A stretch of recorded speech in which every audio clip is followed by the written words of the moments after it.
إن الحمد لله نحمده ونستعينه ونستغفره ونتوب إليه ونعوذ بالله من شرور أنفسنا ومن سيئات أعمالنا.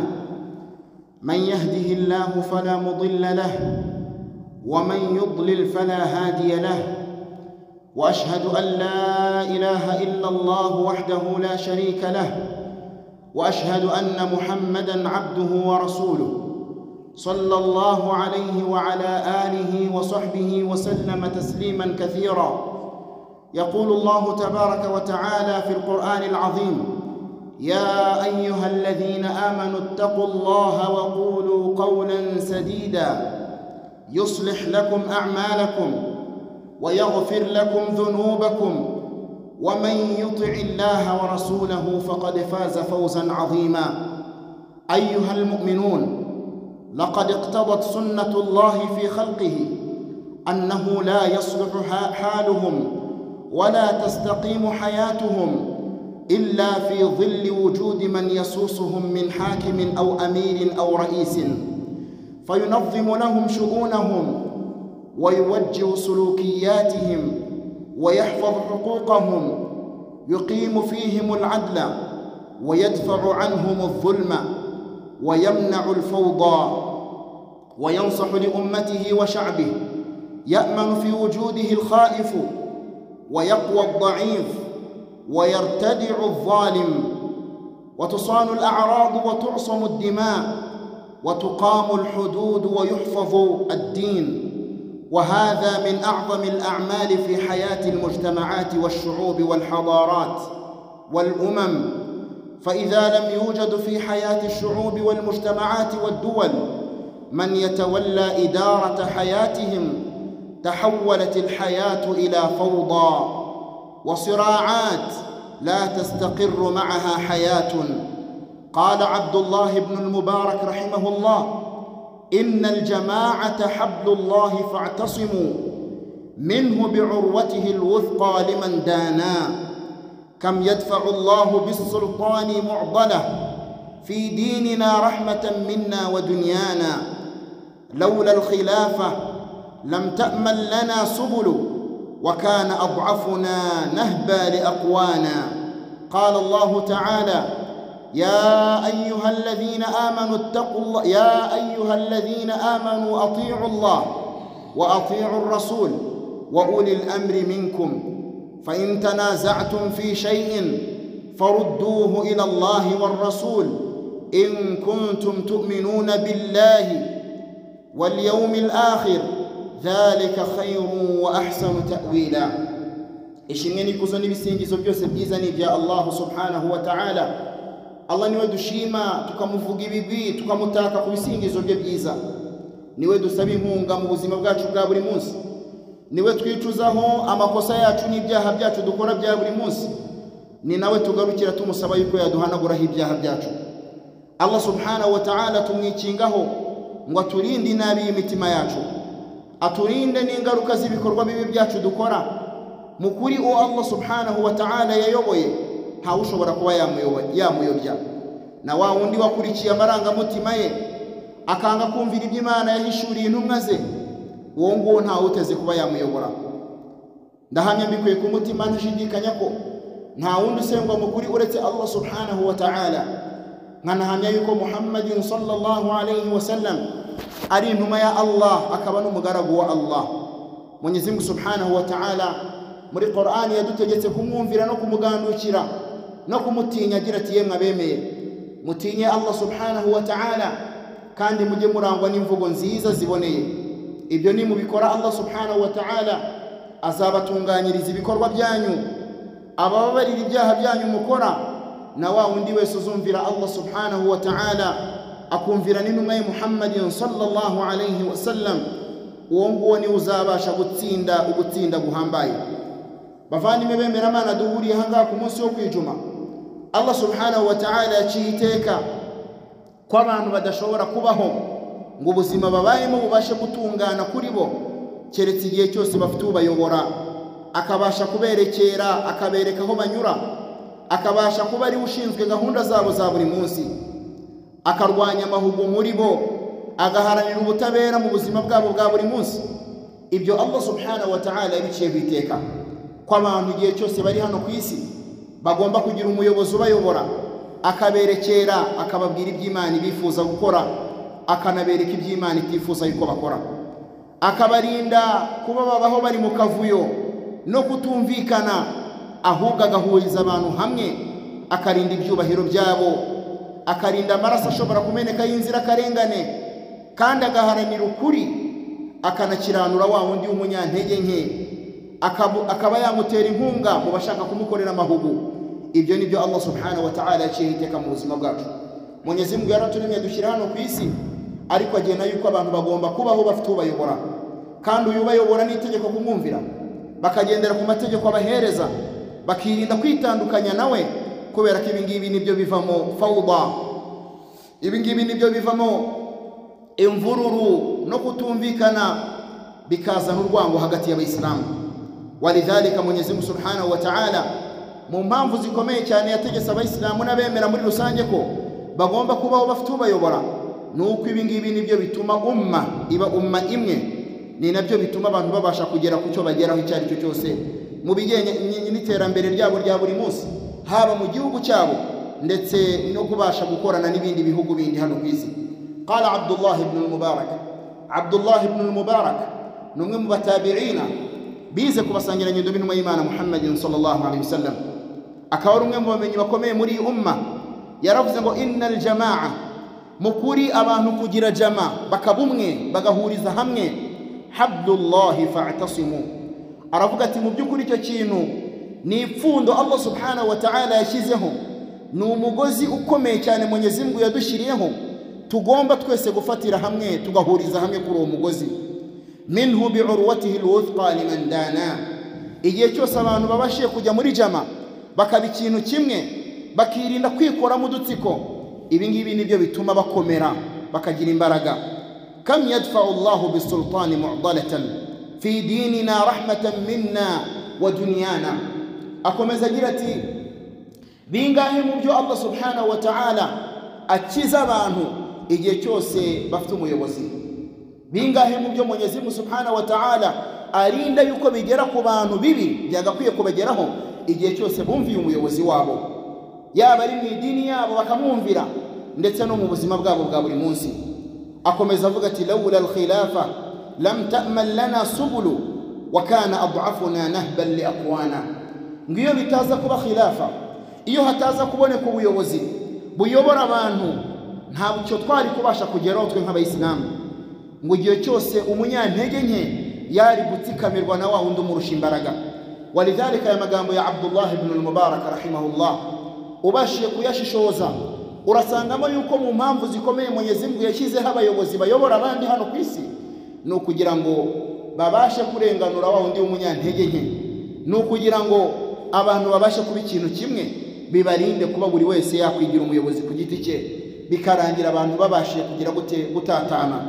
Qala Allah ta'ala, Mwenyezi Mungu subhanahu wa ta'ala muri Qur'an aragira ati, ya ayyuhalladhina amanu, yemwe abemeye, ati'u Allah, mwumvire Allah subhanahu wa ta'ala, wa ati'u ar-rasula, munumvire intumwa y'Imana Muhammadin sallallahu alayhi wasallam, wa ulil amri minkum, munumvire abayobozi muri mwebwe.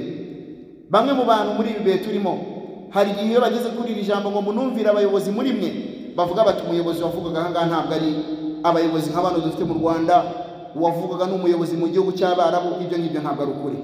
Walidhalika Ibn Kathir nk'umusobanuzi wa Qur'an yavuze yuko hatta n'igihe abantu bari ku rugendo bafite amir, uyu nguyu nawe yinjira muri iyi aya ko agomba kumvirwa igihe cyose bamutoye kugira ngo abe umuyobozi wabo.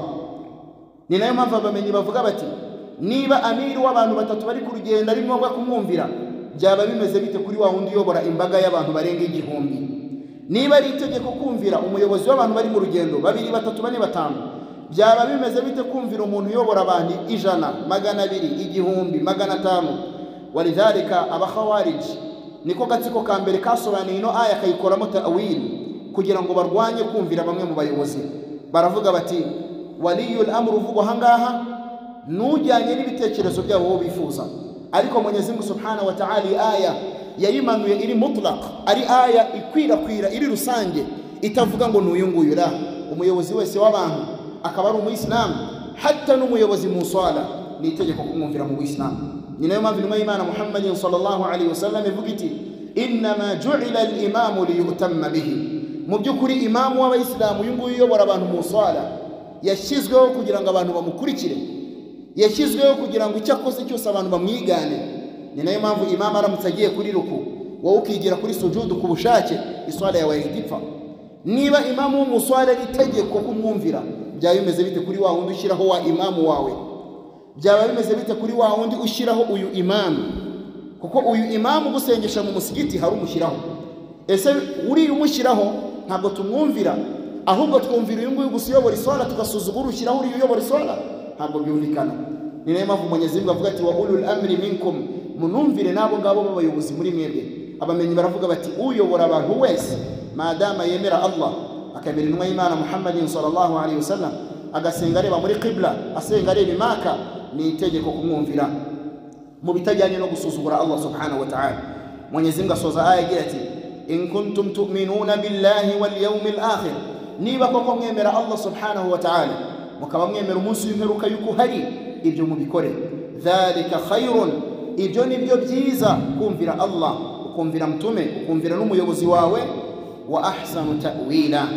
wa an ibn Umar radiyallahu anhuma عن النبي صلى الله عليه وسلم أنه قال على المرء المسلم السمع والطاعة فيما أحب وكره مري حديث عبد الله بن عمر الله من يشمره أردت أن من إيمان محمد صلى الله عليه وسلم أرفزتي على المرء المسلم نيتجككم نوس يوم الإسلام ما إيمان يكون شجامه نيتجكو نبوزنا مؤكبي بنا نيتجككم نوس يوم الإسلام السمع والطاعة kumva no kumvira fima ahabba wa kariha ya bari mu byo yishimiye cyangwa mu byo atishimiye intumwa y'Imana iti nitegeko kumvira illa an yu'mara bi ma'siyatin keretse igihe bamutegetse gusuzugura Allah igihe cyose umuyobozi wawe gutegetse gusuzugura Imana aho ngaho ntabwo ari itegeko kumvira Imana amma igihe umuyobozi ataragutegeka kurya haram igihe umuyobozi ataragutegeka kunywa inzoga ngo gutegeke kurya ingurube ngo gutegeke kurya riba ngo gutegeka ibyaha bitandukanye ni itegeko kumwumvira hatta nubwo twaba turi mu Rwanda ni itegeko maadama ariyo muyobozi wawe ufite mu gihugu urimo ari ukuyobora mu bijyanye n'ubuyisilamu ni itegeko kumwumvira intumwa y'Imana sallallahu alaihi wasallam iragira iti fa idha umira bi ma'siyatin igihe cyose umuyobozi agutegetse icyaha no kwigomeka ku Mana fala sam'a wala ta'a aho ntabwo byemeye kumvira no kumvira aho ntabwo byemeye kumva no kumvira الحديث يأتي البخاري ومسلم وعنه قال من حديث وإيمان محمد صلى الله عليه وسلم رجلتي كنا إذا بايعنا رسول الله صلى الله عليه وسلم على السمع والطاعة يقول لنا وأتي لنا حديث رتقنا وبطوا جاء دكور بيعة إنما إيمان محمد صلى الله عليه وسلم يجاء كنا كتب جرتي يجاء كنا كتب جرتي فيما استطعتم intumwa y'Imana sallallahu alaihi wasallam ajyaga kunda kuvuga ati mutegetswe kumva no kumvira mu byo mushoboye byose ibijyanye n'ubushobozi bwawe byose ukabitegekwa n'umuyobozi wawe ibyo byose ni itegeko kumvira keretse igihe agutegetse gusuzugura Allah subhanahu wa ta'ala wa anhu qala mu hadith ibn Umar rajulati sami'tu Rasulullah sallallahu alaihi wasallam yaqul numvise intumwa y'Imana Muhammadin sallallahu alaihi wasallam ivugiti man khala'a yadan min ta'atin umuntu wese uzitandukanya n'umuyobozi akajya ukubiri nawe akigumura agasuzugura umuyobora akamwita ibyo ashaka akamujya kure akamutuka akamusebya n'ibindi bigiye bitandukanye ibi byose ni igisobanukiye hadith man khala'a yadan uzitandukanya n'umuyobora akuyobora yaba ari mu idini yawe akuyobora yaba ari aho utuye ukitandukanya nawe igihe cyose ataragutegeka haram wowe ukigumura ukishyira ku ruhande hadithi rawango laqiya Allah yawm al-qiyamah uongo wazazuka ku munsi w'imperuka wala hujjata lahu nta cyafite cyo kuvuga imbere ya Allah subhanahu wa ta'ala waman mata walaysa fi unuqihi bay'an n'umuntu uzapfa atarakorera bay'u umuyobozi we bimaana atari tayari kumvira umuyobozi akajya kureye mata mitatan jahiliya inwa imana sallallahu alayhi wasallam iragira itongo azabapfuye urupfu rw'abantu b'injiji iyi hadithi yakiriwe na Muslim bamwe mu bantu muri iki gihugu cyacu dutuyemo hadithi nkizi ngizi yo bazumvise baba bashaka yuko tuzisobanura bijyanye nuko bashaka bakavuga bati umuyobozi uvuga aho ngaho ntabwo ari uyu nguyu la natwe ubwacu mu Rwanda dufite tuyobora madama ariwe twashiriweho n'umuyobozi w'igihugu akavuga ati uyu nguyu ni ugomba kubayobora icyo gihe nitegeko kumwumvira hatta nubwo bamwe mu bamenyi bavuga bati oya ariko nta hujja bavuga ngo oya bafite ahubwo abamenyi bafite hujja cyangwa se bafite dalili zifite imbaraga nababona yuko umuyobozi w'abantu aho batuye hose madama ari umuyobozi bashiriweho n'ubayobora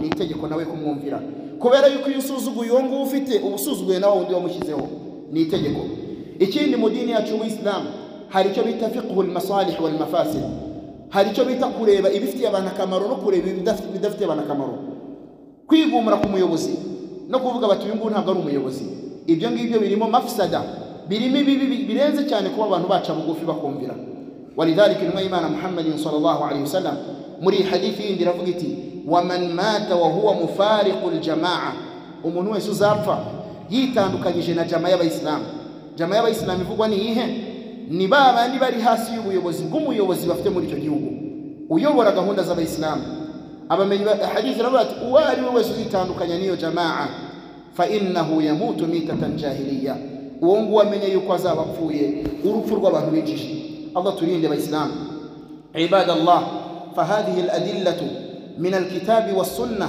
تدل على أنه لمن الواجب على الأمة تدل على أنه واجب على الأمة طاعة ولي أمرها في غير معصية الله شيخ رجلتي إذا أدلة سوسة تواجد سما آية زمانك من القرآن نحديث زنويمان محمد صلى الله عليه وسلم zose zishimangira kumvira wa wundi ufite inshingano yo kukuyobora ni itegeko kumwumvira wa hadha amrun mujma'un alayhi bayna ulama'i al-umma ibi ngibi bamenyi bose ba umma bakomeye guhera mu basahaba n'abatabi'in bose babyemeranyije yuko abayisilamu bategetswe kumvira umuyobozi muri bo qala an-nawawi al-imam an-nawawi rahimahullah rajulati ajma'a al-ulama'u ala wujubi ta'ati al-umara fi ghayri ma'siyah abamenyi b'idini y'Ubuislamu bose bemeranyijwe ko ni itegeko kumvira umuyobozi w'abayisilamu igihe cyose nta harama barabategeka وقال الإمام الطحاوي رحمه الله الإمام الطحاوي الله يشمل نوى رفزتي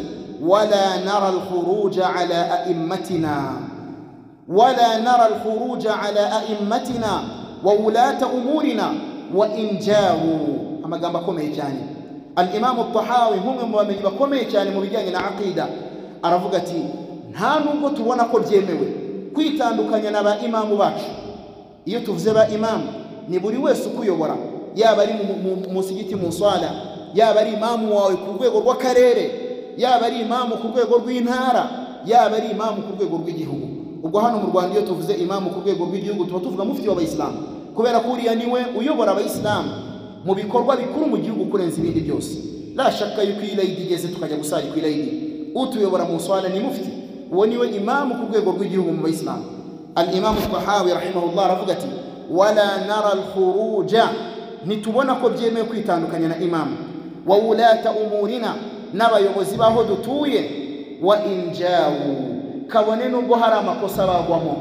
kabone nubwo hari ibyaha bagwamo ahangaha mu Rwanda hari imyumvire ihari yo kubona yuko niba hari umuyobozi wakoze icyaha yakoze ikosa hari ibyo yitirirwa bijyanye n'amakosa yakoze bamwe bagashaka kwigumura uyu ni umwe mu bamenyi bakomeye muri umma ufite ilmu ku rwego rurenze abayisilamu ibyo yanditse bishingiye kuri Qur'an na hadith aravuga ati wala nara al-khuruja ala a'immatina ntibyemeye kwitandukanya n'ubuyobozi bwacu n'aba imamu bacu n'abatuyobora wa ulata umurina n'abandi bafite ubushobozi kuri twebwe wa injawu kabone nubwo bajya mu byaha madama batarahakana Allah ni itegeko kubumvira wala nad'u alayhim nitunemere kubasabira idua mbi tega amatwi mu Islam ntitunemere kubasabira idua mbi ku Mana. Wala nanzi' yadan min ta'atihim, ntitunemere kwigumura ngo twange kubumvira. Wa nara ta'atahum min ta'ati Allahi azza wa jalla farida, ngo tunabona yuko al-Imam al-Tahawi arabivuga mu gitabo cye ngo tunabona yuko kubumvira niko kumvira Allah subhanahu wa ta'ala. Igihe cyose tubumvira bijyanye na qala ta'ala na qala Rasulullah sallallahu alayhi wa sallam, ma lam ya'muru bima'siyah, igihe cyose bataradutegeka ibyaha. Wa nad'u lahum, nini tegeko kubasabira ibyiza ku Mana, bis salahi wal mu'afat, ni tegeko kubasabira ku Mana yuko Imana yabaha gutunganya, ko Imana yabaha gutunganya no gutungana no kuba bagaragu beza. Iyo ni ibada ihambaye. Walidhalika al-Imam Ahmad rahimahullah baramubajije baturamutse ubonye amahirwe yo gusaba idua, Allah gahita yisubiza ko kanya wasabiki, aravuga ngo nasabira umuyobozi wanjye.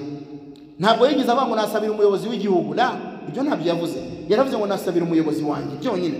Bisobanuye guhera ku muyobozi mu nsala, umuyobozi ku karere, umuyobozi ku ntara n'umuyobozi w'igihugu, abo bose n'abayobozi bawe, kuba wabasabira idua nta kosa ririmo. Walidhalika rero abayisilamu, ndatanga inama nihereho yuko twakwirinda izitawilati twatangiye muri ibi bihe, kwiha gusobanura idini uko hitari. Basoma ayo ukavuga ngo abayobozi bavuga sabo, hano nta muyobozi uhaba. Iyo ni imyumvire ipfuye y'ubuhawariji. Ubuyisilamu ntabwo bwemera iyo myumvire. Allah yadutegetse kumvira abatuyobora. Madama wa unda gufiteho ubushobozi bwo kukuyobora mu bijyanye na gahunda z'Ubuyisilamu, kukuyobora mu swala, kukuyobora mu ijuma, kukuyobora ku Eid, kukubwira duti dufite gahunda izi nizi, ari we washyiriweho kugira ngo akuyobore. Nubwo ataba afite mu kaboko k'ubushobozi bwo gutanga ibihano, nkuko hari ababyitwaza ngo bariya se ko umuntu aramutse akoze icyaha batamuhana ni gute bari abayobozi. Bariya ni abahagararizi. Umuhagararizi nawe bisobanuye umuyobozi, bisobanuye ngo araguhagarariye. Intumwa y'Imana Muhammad sallallahu alayhi wa sallam muri hadith aravuga ngo kullukum ra'in, mwese muri abashumba, mwese ubundi twese turi abayobozi, twese nawe wicaye hanga uri umuyobozi. Wa kullukum mas'ulun an ra'iyati, mwese muri abayobozi kuri za ntama zanyu. Ar-rajulu ra'in fi bayti, wowe mu rugo rwawe uri umuyobozi, uzabazwa umugore wawe, uzabazwa abana wabyaye. Niba se wowe uri umuyobozi mu rugo rwawe, ni gute wa wundi ukuyobora mu swala atakwitwa umuyobozi? Ni gute wa wundi ukuyobora ku sengesho rihuza abanyarwanda bose ariho ku Eid atakwitwa umuyobozi? Hanyuma se wa wundi ni umupinga ukavuga ati ange nemera uw'igihugu usanzwe, uw'igihugu niwe wagushyiriyeho ngo kuyobora muri gahunda z'Ubuyisilamu. Nubwo ataba afite ubushobozi bwo gutanga ibihano yitwa umuyobozi, kuko hari amategeko yitwa fiqhul aqalliyat, amategeko agenga ibihugu bigenda kuri Qur'an na Sunna n'ibihugu bitagendera kuri Qur'an na Sunna. Walidhalika ibyo byose abayisilamu bagomba kubisobanukirwa, tukareka ubujiji twirihaye muri ibi bihe byo gusobanura ariko bisaba abayobozi barakosa kandi bagira inama, kandi n'itegeko kubagira inama bil adab, habayeho kubaha no kwirinda kurengera. Intumwa y'Imana sallallahu alayhi wa sallam muri hadith agira umuntu wese uzabona ikibi ku muyobozi we azamufata akaboko amujyana ahantu ari kabiri. Iyi hadith intumwa y'Imana n'abaramufata amutwara ahantu ari kabiri, amuganirize mu bantu, namwumva alhamdulillah, natamwumva wakazi kazaba yakarangije. Ibi ndazabereka Allah subhanahu wa ta'ala. Twe nta nshingano dufite zo gutegeka abayobozi uko dushaka, zo gutegeka abayobozi kuyobora uko dushaka, kuko ubushobozi ntabwo dufite. Ahubwo hazavuga ahubwo havuga imvururu, havuga kutumvikana, havuga imvubu. Igihe cyose tuzaba dushaka gufata umuyobozi ngo tumubwire ngo ukore ibyo dushaka, ntabwo bishoboka. Twe mu Isilamu bitandukanye na politiki isanzwe y'igihugu. Muri Isilamu umuyobozi agirwa inama mu Rwanda yakwanga kuvuga ngo rekera Allah subhanahu wa ta'ala. Amma kuba twajya ku mugaragaro tukihumura tugatukana tukavuga amagambo mabi, wallahi ibyo ngibyo ntabwo biri mu nzira z'abasahaba abadan. Ntibigeze batuka umuyobozi ku karubanda, ntibigeze bihumura ngo bajye hariya abantu bamaze umuyobozi abadan. N'ababigiyemo nk'abantu bavuye mu kosa ry'ibanga bakora na tawba. Walidhalika abayisilamu tugaruke kuri sunna, tugaruke kuri Isilamu twasigaye na Mtume sallallahu alayhi wa sallam abasaidira twirinde gusobanura Qur'an bijyanye n'uko dushaka. Qur'an ndasobanura ikongera tafsiri yake, abamenya tafsiri barahari. Ntabwo Qur'an twayisobanura twebwe uko dushaka, bamenye barahari batumanisha. Walidhalika ibyiza aho biva bikagera biri mu kumva umuyobozi, yaba ari umuyobozi w'igihugu, yaba ari umuyobozi w'umusigiti, yaba ari umuyobozi w'umusigiti, yaba ari umuyobozi w'akarere, uca bugufi neza. Ikindi kandi wowe urwanya umuyobozi wumva yuko umuyobozi yatangiye yarebye nta Buyisilamu ushobora kuba wakuyobora wabibasha.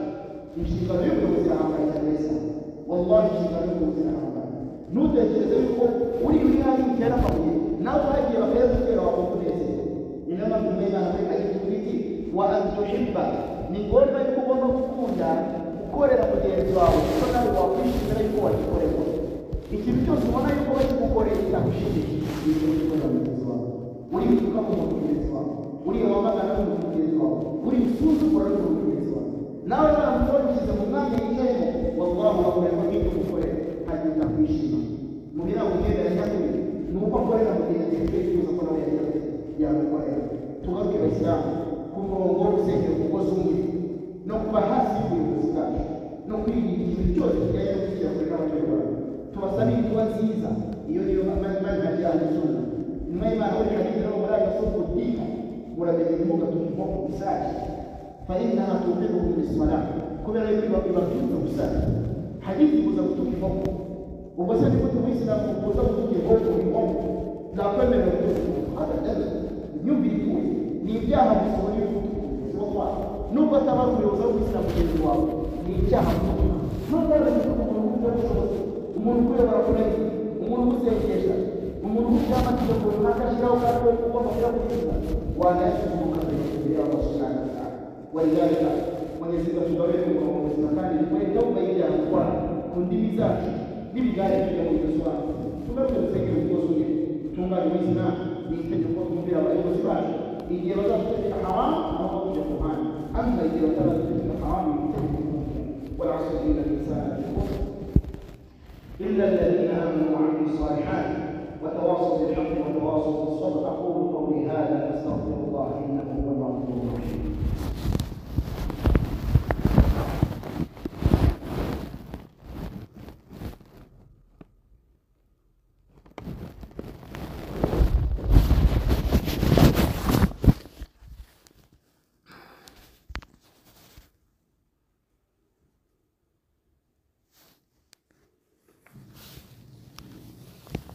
إن الحمد لله نحمده ونستعينه ونستهديه ونؤمن به ونتوكل عليه، وصلى الله وسلم على نبينا محمد وآله وصحبه أجمعين. إن الله وملائكته يصلون على النبي يا أيها الذين آمنوا صلوا عليه وسلموا تسليما. اللهم صل على محمد وعلى آل محمد كما صليت على إبراهيم وعلى آل إبراهيم إنك حميد مجيد. اللهم بارك على محمد وعلى آل محمد كما باركت على إبراهيم وعلى آل إبراهيم إنك حميد مجيد.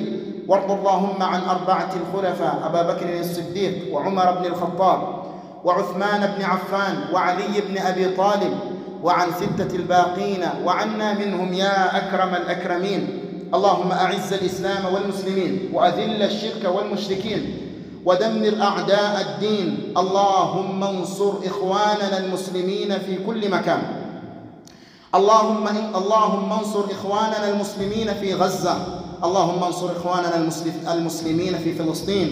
اللهم انصر إخواننا المسلمين المستضعفين في كل مكان. اللهم أصلح شؤونهم، اللهم أصلح شؤونهم، اللهم ثبتهم، اللهم ثبتهم. اللهم اغفر لموتانا وموتى المسلمين، اللهم اغفر لموتانا وموتى المسلمين. اللهم اغفر لهم وارحمهم وعافهم واعف عنهم وأكرم نزلهم ووسع مدخلهم. اللهم أصلح ديننا الذي هو عصمة أمرنا، وأصلح لنا دنيانا التي فيها معاشنا، وأصلح لنا آخرتنا التي إليها معادنا، واجعل الحياة زيادة لنا في كل خير، واجعل الموت راحة لنا من كل شر. اللهم إنا نسألك عيشة هنية وميتة سوية ومردا غير مخز ولا فاضح. اللهم إنا نسألك الهدى والتقى والعفاف والغنى. اللهم إنا نسألك الهدى والتقى والعفاف والغنى. ربنا لا تزغ قلوبنا بعد إذ هديتنا وهب لنا من لدنك رحمة إنك أنت الوهاب. ربنا يا مقلب القلوب ثبت قلوبنا على دينك. اللهم ارحم لوالدينا وارحمنا وارحمهم وذرياتهم وآباءهم كما ربونا صغارا. ربنا آت نفوسنا تقواها وزكها أنت خير من زكاها، أنت وليها ومولاها. ربنا آتنا في الدنيا حسنة وفي الآخرة حسنة وقنا عذاب النار. وصلى الله وسلم على نبينا محمد وآله وصحبه أجمعين.